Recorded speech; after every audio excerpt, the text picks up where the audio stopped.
रहमतुल्लाहि व बरकातुहू। अल्हम्दुलिल्लाहि रब्बिल आलमीन वस्सलातु वस्सलामु अला मन कान नबिय्यन व आदमु बैनल माइ वत्तीन وعلى آله وأصحابه أجمعين أما بعد فقد قال الله تعالى في كلامه المجيد والفرقانه الحميد أعوذ بالله من الشيطان الرجيم بسم الله الرحمن الرحيم تبارك الذي بيده الملك وهو على كل شيء قدير الذي خلق الموت والحياة ليبلوكم أيكم أحسن عملا وهو العزيز الغفور صدق الله المولانا العظيم وصدق رسوله النبي الحبيب الكريم في شان حبيبه ومحبوبه مخبرا وآمرا إن الله وملائكته يصلون على النبي يا أيها الذين آمنوا صلوا عليه وسلموا تسليما اللهم صل على مولانا محمد وعلى آل سيدنا আল্লাহ তুমি দয়া করো নসিবে করো মদিনায় নূর নবীকে না দেখাইয়া কবর দেশে নিও না আল্লাহুম্মা সাল্লি আলা সাইয়্যিদিনা মাওলানা মুহাম্মদ ওয়া আলা আলি সাইয়্যিদিনা। আলহামদুলিল্লাহ, মহান রব্বুল ইজ্জতের দরবারে অসংখ্য অগণিত শুকরিয়া জানাই যে মহান রব্বুল আলামিন এ মাহে রমজানুল মুবারকে ঐতিহ্যবাহী ডুমুরিয়া বাজার বাইতুল মামুর জামে মসজিদে 4 দিনব্যাপী দরসুল কোরআন মাহফিলে আসার এবং বসার দুরুদ সালাম প্রেরণ করার সুযোগটুকু দিয়েছেন সে মহান প্রভুর দরবারে শুকরিয়া তান জানি উচ্চ আওয়াজে পড়ি আলহামদুলিল্লাহ। লক্ষ কোটি দুরুদ সালাম জানাই আকায়ে নামদার তাজদারে মদিনা আহমদ মুস্তফা মোহাম্মদ মুস্তফা সাল্লাল্লাহু আলাইহি ওয়াসাল্লামের কদম মোবারকে সাল্লাল্লাহু আলাইহি ওয়াসাল্লাম। মুআজ্জিজ মুকাররম ওয়াজিবুল ইহতিরাম মুসল্লিয়ানে কেরাম, সময় যেহেতু সংকীর্ণ, আমি আজকে আপনাদের সম্মুখে আলোচনা পেশ করব কোরআনুল কারীমের 19তম পারা 67 নম্বর সূরা আল মুলুকের 1 নম্বর এবং 2 নম্বর আয়াতের নিরিখে আলোচনা করব। আল্লাহ রব্বুল আলামিন আমাকে বলার আপনাদেরকে শোনার সকলকে আমল করার তৌফিক দান করুক, সকলে বলুন আমিন। আল্লাহ রাব্বুল আলামিন এই সূরা মুলুক আল্লাহ রাব্বুল আলামিন আমার আপনার জন্য কত বড় নেয়ামত, কত বড় বরকত, কত বড় দয়া আল্লাহ রাব্বুল আলামিন করেছে। এই যে সূরা মুলুকটা আল্লাহ রাব্বুল আলামিন নাজিল করেছে, এই সূরা মুলুকের আয়াত হচ্ছে 30টি। এই সূরা মুলুকের প্রথমে আল্লাহ রাব্বুল আলামিন বলেন, তাবারাকাল্লাযী বিয়াদিহিল মুলক ওয়া হুয়া আলা কুল্লি শাইইন কাদির। আল্লাহ রাব্বুল আলামিন এই সূরা মুলুকটা আল্লাহ রাব্বুল আলামিন যে নাজিল করেছে তার কিছু কারণ রয়েছে, এই সূরার ফজিলত রয়েছে। আমার নবী সরকারে মদিনা রাহমাতুল লিল আলামিন হাদিস মুবারাকার মধ্যে ইরশাদ করেন, আমার কোনো গুনাহগার এবং ইমানদার বান্দা বান্দি যদি দিন এবং রাতে যেই কোনো সময়ে এই সূরা মুলুকটাকে মহব্বত করে, আমি আল্লাহর কালামুল্লাহকে ভালোবেসে কেউ যদি তেলাওয়াত করে, আল্লাহ রাব্বুল আলামিন 1 নম্বরে কাল হাসরের ময়দানে যেই দিন আল্লাহ রাব্বুল আলামিন এবং তার হাবিব ছাড়াও আপনার মা আপন হবে না, আপনার বাবা বোন হবে না, আপনার ভাইও আপনার আপন হবে না। আল্লাহ বলে, ইয়াউমা ইয়াফিরুল মারউ মিন আখিহি ওয়া আবিহি ওয়া উম্মিহি ওয়া সাহিবাতিহি ওয়া বানি। হাসরের ময়দানে ভাই ভাইকে চিনবে না, বাবা তার সন্তানকে চিনবে না, মা তার সন্তানকে চিনবে না, স্বামী তার স্ত্রীকে চিনবে না, স্ত্রী তার স্বামীকে চিনবে না। এই হাসরের ময়দানে বড় ভয়ানক অবস্থা হবে। ওই হাসরের ময়দানে যখন কেউ কারো হবে না, কেউ কাউকে চিনবে না, আমার নবী বলে, কেউ যদি মহব্বত কইরা আল্লাহর কালামুল্লাহকে ভালোবেসে এই সূরা মুলুকটা 30 আয়াতের এই সূরাটা কেউ যদি তেলাওয়াত করে, কাল হাসরের ময়দানে সূরা মুলুকটা তার জন্য সুপারিশ করার জন্য দাঁড়িয়ে যাবে। জোরে বলুন না সুবহানাল্লাহ। এই সূরা মুলুক 30টা নম্বর আয়াত মাত্র। কেউ যদি তেলাওয়াত করে, আমার নবী বলে, হাসরের ময়দানে যেই দিন কেউ কারো উপকারে আসবে না, এই কুরআনুল কারীমের সূরা তখন তার জন্য সুপারিশ করবে। যখন বান্দাকে আযাবের ফেরেশতা জাহান্নামের দিকে নিয়ে যাবে, সূরা মুলুক দাঁড়ায়া বলবে, আযাবের ফেরেশতা তুমি তাকে নিও না। বলে কারণ কি? বলে দুনিয়ার জমিনে আল্লাহর কালামটা আল্লাহ পাঠ করার জন্য পাঠিয়েছে। আল্লাহ বলছে, ফাকরা মা তায়াসসারা মিনাল কোরআন। ওহে আমার বান্দারা, আমি তোমাদের জন্য এই কুরআনুল কারীমটা সহজ করে নাজিল করেছি। কুরআনুল কারীমের সহজ আয়াতগুলো তোমরা পাঠ করো, তোমরা যাতে পাঠ করতে পারো, তোমরা যাতে তেলাওয়াত করতে পারো। আমি রব্বুল আলামিন সেই জন্য এই কুরআনুল কারীমটা সহজ করে নাজিল করেছি। জোরে বলুন সুবহানাল্লাহ। তখন এই সূরা ডাক দিয়ে বলবে, না না, তাকে জাহান্নামের দিকে নিয়ে যাবে না। আমি সূরা মুলুককে সে তেলাওয়াত করছে, আমি আজকে তাকে সুপারিশ করি, যদিও সে দুনিয়ার জমিনে ছোটোখাটো অপরাধের কারণে আজকে জাহান্নামী হয়ে যাচ্ছে।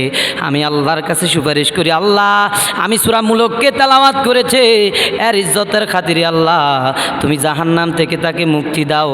আমার সুপারিশ সেই দিন গ্রহণ করবে। সূরা মুলুকের কথা জোরে বলেন সুবহানাল্লাহ। আমার নবী বলে, কবরে যখন আযাব শুরু হয়ে যাবে একজন গুনাহগারের, হাদিসে মোবারকের মধ্যে আছে, একজন মানুষকে যখন কবরে রাখা হবে, যদি নেককার হয় তাহলে তো ওয়েলকাম, স্বাগতম, কিন্তু যদি বদকার হয়, ওই বদকারের জন্য কি অবস্থা হবে জানেন? আমার নবী বলে, ডানের মাটি এবং বামের মাটি এইভাবে চাপ দিবি, ডান পাজরের হাড্ডি বাম পাজরে চলে যাবে, বাম পাজরের হাড্ডিগুলো ডান পাজরে চলে যাবে। ওই কঠিন মুসিবত যখন হয়ে যাবে, মাটি যখন চাপ দিবে তখন যেই ব্যক্তি দুনিয়ার জমিনে এই সূরা মুলক তেলাওয়াত করবে, আল্লাহ রাব্বুল আলামিনের এই সূরা মুলক, তখন দাঁড়িয়ে যাবে আযাবের ফেরেশতায়, মাটি তুমি দাঁড়াও, তুমি তাকে চাপ দিও না। কারণ সে দুনিয়ার জমিনে কি করছে জানো? সে দুনিয়ার জমিনে সূরা মুলক তেলাওয়াত করছে, আজকে তাকে তার কবরে আযাব দেওয়া যাবে না। আল্লাহ তুমি তার কবরে আযাবকে মাফ করে দাও, জোরে বলুন সুবহানাল্লাহ। তারপর কাউকে যদি আল্লাহ জাহান্নামী করে দেয়, তখন এই সূরা এই মুলুক তখন দাঁড়িয়ে যাবে, আল্লাহ এই ব্যক্তিকে তুমি নাজাত দিয়ে দাও। আমার নবী বলে এমনি করে সূরা মুলক তেলাওয়াত করে গে আমার আল্লাহ হাসরের ময়দানে জাহান্নাম থেকে মুক্ত করে তার পাপগুলোকে নাজাত দিয়ে আল্লাহ রাব্বুল আলামিন তাকে জান্নাতের মেহমান বানিয়ে নেবে, জোরে বলুন সুবহানাল্লাহ। আমার নবীর একজন বিশিষ্ট সাহাবী, আমার নবীর একজন সাহাবী যখন জংলার মাঝখান দিয়ে যাচ্ছে, জংলার মধ্যখান দিয়ে যখন যায়, সাহাবী শুনতে পায় ওই জংলার মধ্যে কে জানি কবরের ভিতরে তেলাওয়াত করে। মনে করেন আজকে আমার বাড়ির পাশের গোরস্থানে আমি যদি জিয়ারত করতে যাই বা হাঁটতে যাই, আমার সামনে যদি কোনো মানুষ কোনো কিছু না থাকে, যদি কবরের ভিতর থেকে আওয়াজ আসে, কোরআন তেলাওয়াত জিকিরের আওয়াজ আসে, আজানের আওয়াজ আসে, তাহলে আমি তো সেখানে জিন্দা থাকবো না, আমি ভয়ে বেহুশ হয়ে যাব। ভয় পাওয়ারই কথা। দুনিয়ার জমিনে আল্লাহ রাব্বুল আলামিনের এখানে মানুষ নাই, কিছু নাই, কোত্থেকে আওয়াজ আসলো মনে করবো যে জিনে আওয়াজ দিয়ে, আমি ভয় পেয়ে যাব। ওই সাহাবী ভয় পেয়ে গেল, কিরে ডানেও তাকালাম, বামেও তাকালাম, সামনে তাকালাম, পিছিয়ে তাকালাম, কোনো জায়গার মধ্যে কোনো মানুষ দেখা যায় না, কোনো জিন ইনসান কোনো কিছু দেখা যায় না, কোনো মানুষের নিদর্শন দেখা যায় না। এই স্থানের মধ্যে কে আল্লাহর কুরআনুল কারীম তেলাওয়াত করে? তখন আমার নবীর কাছে যাইয়া বলল, ইয়া রাসূলুল্লাহ, ইয়া হাবিবাল্লাহ, ও মায়ার নবীজি, আমি এই বিশাল জংলা দিয়ে যখন যাচ্ছিলাম, দেখতেছি কে জানি কবরের মধ্যে কোরআনুল কারীম তেলাওয়াত করে। তখন আমার নবী তো সব জানে, সব দেখে। আমার নবী বলে একজন সাহাবী যিনি দুনিয়ার জমিনে বেশি বেশি কোরআনুল কারীম তেলাওয়াত করত, অথবা বনি ইসরাইলের জামানার একজন লোক যেই ব্যক্তি বেশি বেশি কোরআনুল কারীম তেলাওয়াত করত, এই সূরা মুলুকটা তেলাওয়াত করত। অতঃপর আল্লাহকে বলল, আল্লাহ দুনিয়ার জমিনের আমার সবচেয়ে ভালো আমল হচ্ছে আমার কোরআনুল কারীম তেলাওয়াত করা নামাজের পরে। আমার নবীকে জিজ্ঞেস করা হলো, ইয়া রাসূলুল্লাহ, ইয়া হাবিবাল্লাহ, এই দুনিয়ার জমিনে নামাজের পরে কোন আমলটা সর্বশ্রেষ্ঠ? আমার নবী বলে, আফদালুল ইবাদাতি তিলাওয়াতুল কোরআন, নামাজের পরে কোরআন তেলাওয়াত হচ্ছে নফল ইবাদতের মধ্যে শ্রেষ্ঠ ইবাদত, জোরে বলুন সুবহানাল্লাহ। ওই সাহাবীর বেশি ভালো লাগতো কোরআন তেলাওয়াত করতে, সূরা মুলকটা বেশি বেশি তেলাওয়াত করত। আর আল্লাহকে বলল, আল্লাহ আমার একটা ইচ্ছা, আমি যখন ইন্তেকাল করব দুনিয়ার জমিনে আমার বেশি ইচ্ছা কোরআনুল কারীম তেলাওয়াত করা। কোরআনুল কারীম তেলাওয়াত করতে আমার ভালো লাগে। আমি যখন মরে যাব আমার কোরআনুল কারীমটা তেলাওয়াত করার জন্য আমাকে সেই শক্তি, সেই হিম্মত আল্লাহ আপনি কবরের মধ্যে দিয়ে দিবেন, জোরে বলুন সুবহানাল্লাহ। আমার আল্লাহ তার প্রতি খুশি হয়ে, তার প্রতি সন্তুষ্ট হয়ে বলে, যাও তোমাকে কবরের মধ্যে কোরআন তেলাওয়াত করার সুযোগটুকু আমি রব্বুল আলামিন করে দিছি, জোরে বলুন সুবহানাল্লাহ। তখন আমার নবীর সাহাবী যখন আসলো, আমার নবীর সাহাবীর কাশফকোলা ছিল, ডাক দিয়ে বলল, হে ভাই, আপনি কেন কোরআনুল কারীম তেলাওয়াত করেন? বলে, আমি কোরআনুল কারীম এই জন্য তেলাওয়াত করি, আমার পছন্দের আমল, আমি আল্লাহর কাছে চাইছি, আমাকে আল্লাহ দিয়েছে, জোরে বলুন সুবহানাল্লাহ। এই সূরা কোরআনুল কারীমের এই সূরা যেই ব্যক্তি বেশি বেশি পাঠ করবে, আমার নবী বলে তার কবরে আযাবকে আল্লাহ রাব্বুল আলামিন হালকা করে দিবে। সেই জন্য আল্লাহ রাব্বুল আলামিন এই সূরা মুলুকের মধ্যে বলে, তাবারাকাল্লাযী, তাবারাকা শব্দের অর্থ হচ্ছে বড়ই কল্যাণময়। তাবারকা শব্দের অর্থ হচ্ছে বড় বরকতময়, বড় নাজ নেয়ামতপূর্ণ।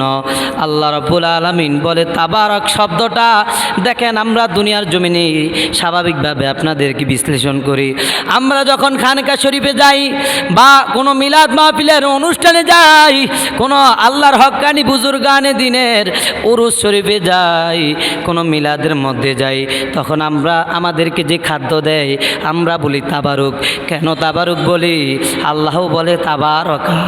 তাবারক শব্দ আল্লাহ কেন আপনি তাবারক বলেছেন? আল্লাহ রব্বুল আলামিন বলে আমি বড় বরকতময় কল্যাণময় রব্বুল আলামিন, আমি বান্দাকে বরকত দান করেছি, কল্যাণ দান করেছি। আর ওইটাকে কেন তাবারুক বলা হয়? যখন সূরা ফাতিহা, সূরা ইখলাস তেলাওয়াত করা হয়, যখন আল্লাহর জিকির করা হয়, যখন নবীর মিলাদ কিয়াম করা হয়, যখন আল্লাহর কাছে দোয়া করা হয়, তখন ওই খাদ্যটা সাধারণ কোনো খাদ্য থাকে না, তখন সেটা শিফা হয়ে যায়, তাবারুক হয়ে যায়। জুড়ে বলুন সুবহানাল্লাহ। হে আল্লাহর নবীকে জিজ্ঞেস করা হলো, ইয়া রাসূলুল্লাহ, ইয়া হাবিবাল্লাহ, দুনিয়ার জমিনে কোন আমল সবচেয়ে উত্তম? আমার নবী বলে ক্বালা তুতঈমুত তুআম, একজনে অপরকে খাওয়ানো, একজনে অপরকে যখন খুশি হয়ে খাওয়ায় সওয়াবের উদ্দেশ্যে, তখন সেটা আর খাদ্য থাকে না, সেটা আল্লাহর বরকতময় নেয়ামত, তাবারুক হয়ে যায়। জোরে বলুন সুবহানাল্লাহ। আমার আল্লাহ বলে বড় বরকতময়।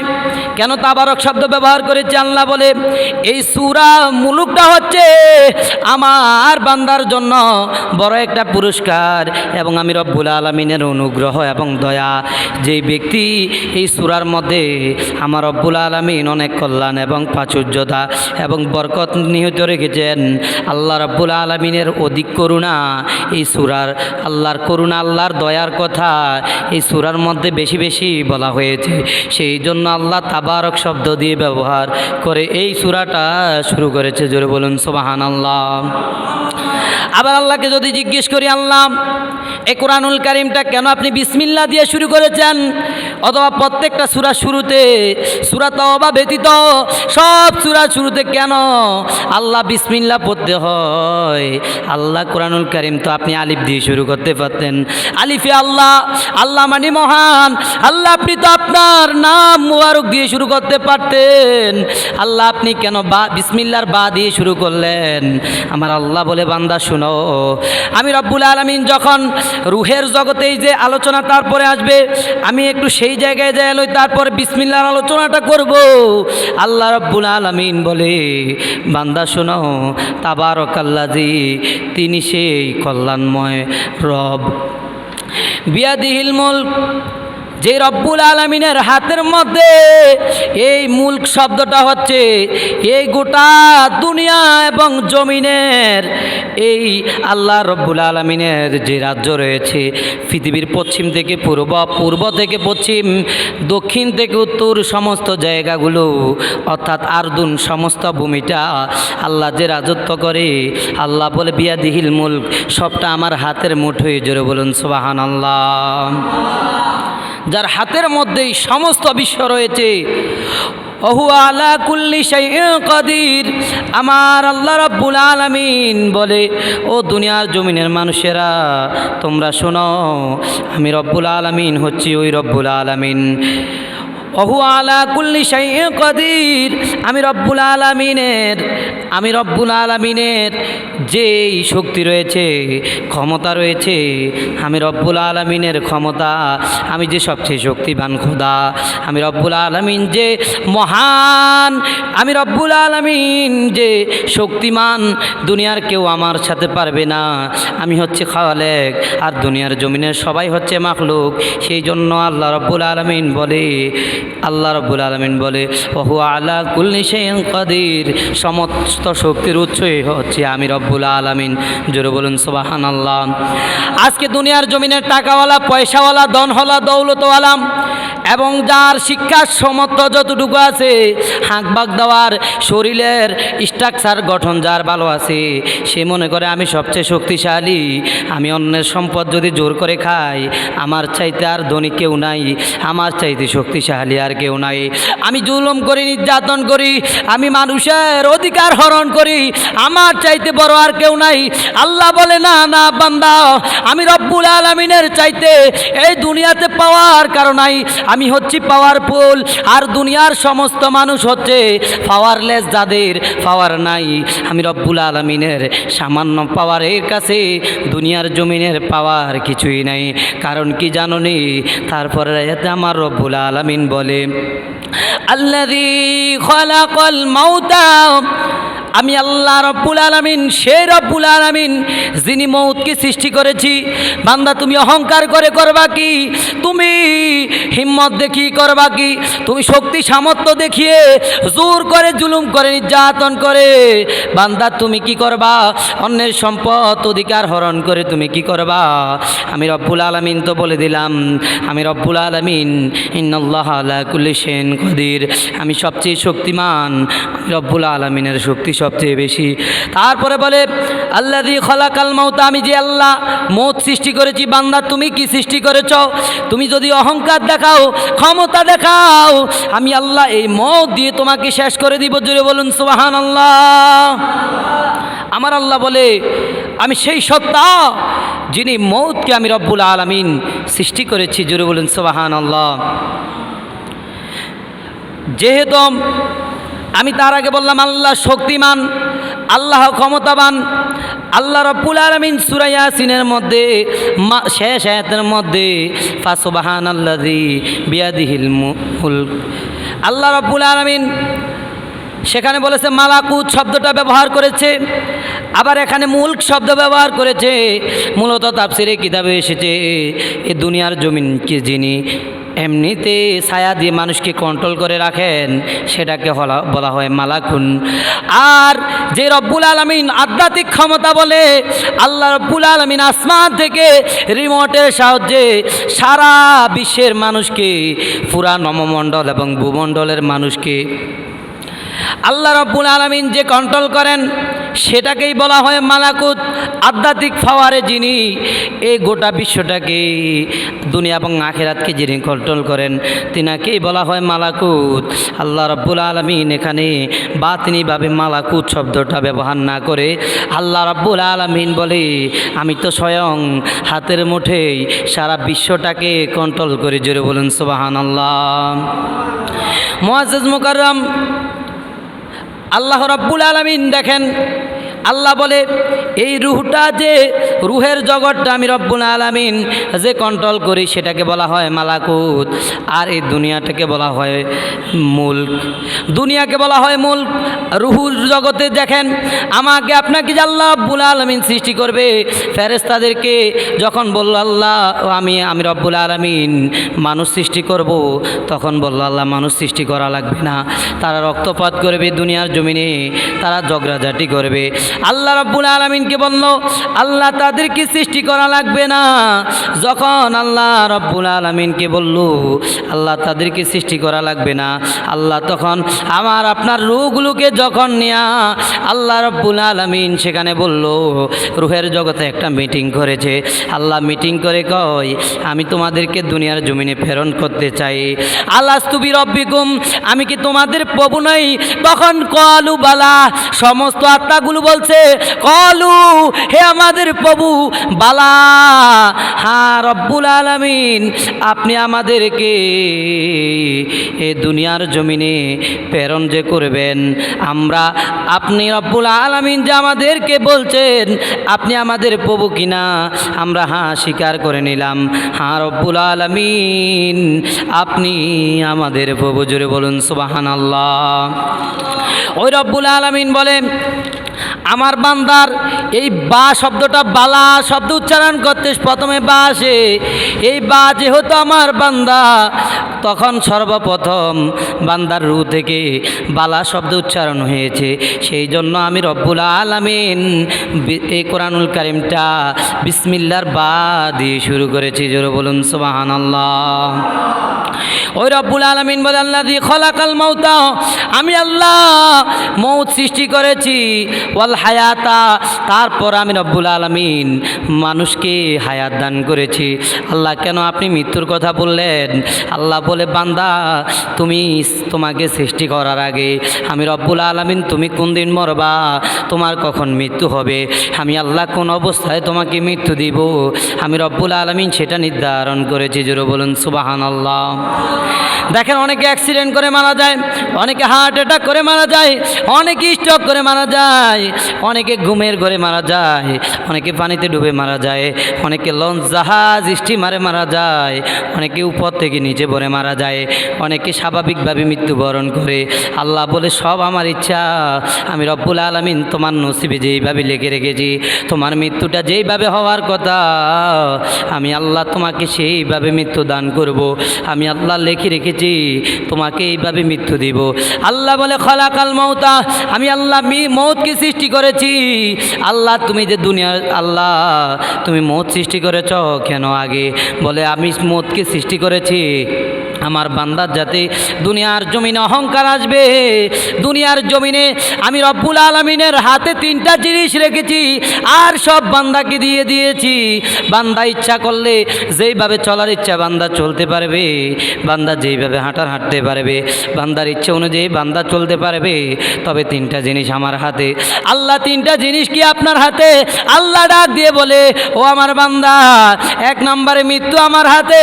আমি আল্লাহ রব্বুল আলামিন তোমাকে কোন অবস্থায় কিভাবে মৃত্যু দিব সেটা দুনিয়ার কেউ জানে না।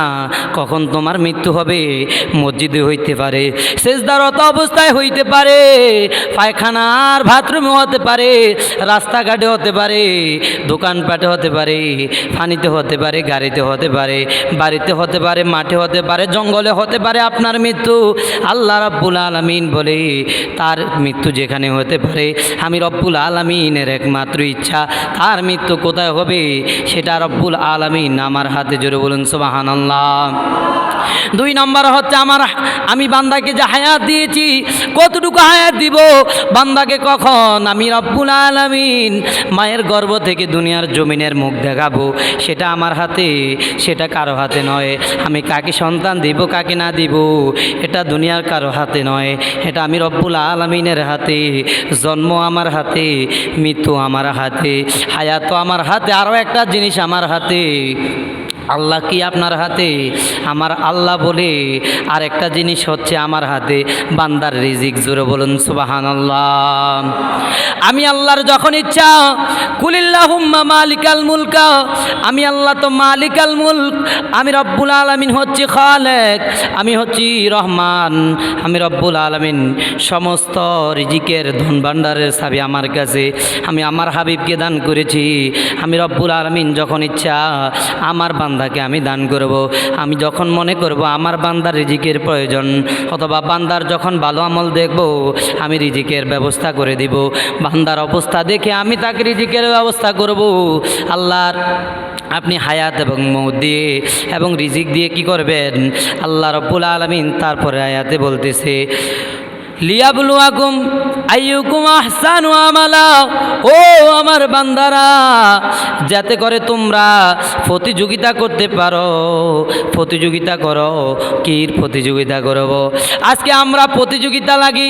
আল্লাহ বলে, রিজিকের চাবি আমার হাতে, রিজিকটা মানুষের আমার হাতে। আমি যখন ইচ্ছা আমার বান্দাকে রিজিক দেই, আমি কখনো বিগয়রি হিসাব, বিনা হিসাবে আমার বান্দাকে রিজিক দেই। কেন জানো? আমি রিজিক দিয়ে তাকে পরীক্ষা করি সে সম্পদের জাকাত ঠিক মতো দেয় কিনা, তার মনে অহংকার আসে কিনা। দুনিয়ার জমিনে আমি পয়সাওয়ালা, টাকাওয়ালা, গরিব যখন তার কাছে যায়, অভাবী যখন তার কাছে যায়, অসহায় মানুষ যখন তার কাছে যায়, তার হুঙ্কারে থাকা যায় না, তার দাপটের কারণে থাকা যায় না, তার ধমকের কারণে থাকা যায় না, তার টাকার পাওয়ারের কারণে থাকা যায় না। আল্লাহ বলে, বান্দা অহংকার করিও না, আমি আল্লাহ তোমাকে কেন সম্পদ দিয়ে দিয়েছি, কেন তোমাকে হায়াত দিয়েছি, সুন্দর চেহারা দিয়েছি। এই সুন্দর চেহারা আমি রব্বুল আলামিন তোমাকে কেন দিয়েছি? বান্দা তুমি জানো আমি এত কিছু তোমাকে দেওয়ার একমাত্র কারণ হচ্ছে লিয়াবলুয়াকুম, আমি তোমাদেরকে পরীক্ষা করব এই হায়াত এবং মউত দিয়া, সম্পদ দিয়া। আইয়ুকুম আহসানু আমালা, আমি দেখব তোমরা দুনিয়ার জমিনে কে কি কর্ম করেছ, কে কি কর্ম করেছ। তোমরা দুনিয়ার জমিনে সৎকর্মের জন্য প্রতিযোগিতা করেছো কিনা, আমি রব্বুল আলামিন তোমাদেরকে এগুলা দিয়ে পরীক্ষা করব। জোরে বলুন সুবহানাল্লাহ। মুআজ্জাজ মুকাররম মুসল্লিয়ানে কেরাম, তারপর আমার আল্লাহ রব্বুল আলামিন বলে, বান্দা তুমি সম্পদ নিয়ে দুনিয়ার জমিনে প্রতিযোগিতা করো, আমি রব্বুল আলামিন এই সম্পদ দিয়ে তোমাকে পরীক্ষা করব। আমি দেখব তুমি সম্পদ নিয়ে পাগলপাড়া হয়ে যাও কিনা। আমি আল্লাহ তোমাকে হায়াত দিয়েছি, তুমি সময়টা কাজে লাগাও কিনা, নামাজ পড়ো কিনা, রোজা রাখো কিনা, হজ করো কিনা, জাকাত দাও কিনা, আল্লাহর ঘর মসজিদে দৌড়াও কিনা, এবং কি মানুষকে দান সদকা করো কিনা। আমি আল্লাহ সেটা পরীক্ষা করব। সৎকর্মে তোমরা কে কতটুকু আগায়া। জোরে বলুন সুবহানাল্লাহ। আল্লাহ রাব্বুল আলামিন বলে আমি পরীক্ষা করব বান্দাকে, কে সৎকর্ম ভালো কাজ দিয়ে কে সামনে যায় এগিয়ে।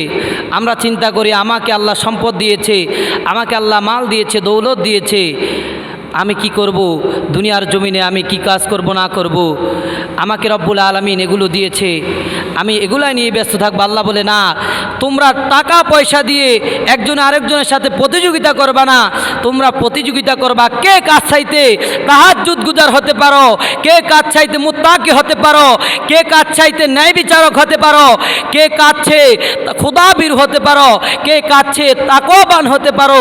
তোমরা এগুলো নিয়ে কে কাজ চাইতে হালাল রুজি বেশি ভক্ষণ করতে পারো, কে কাজ চাইতে দুনিয়ার জমিনে নামাজ বেশি পড়তে পারো, রোজা রাখতে পারো বেশি, হজ করতে পারো, জাকাত দিতে পারো, এগুলো নিয়ে তোমরা প্রতিযোগিতা করো। বান্দা তুমি যদি এই প্রতিযোগিতাগুলো করো, আমি রব্বুল আলামিন কি করব?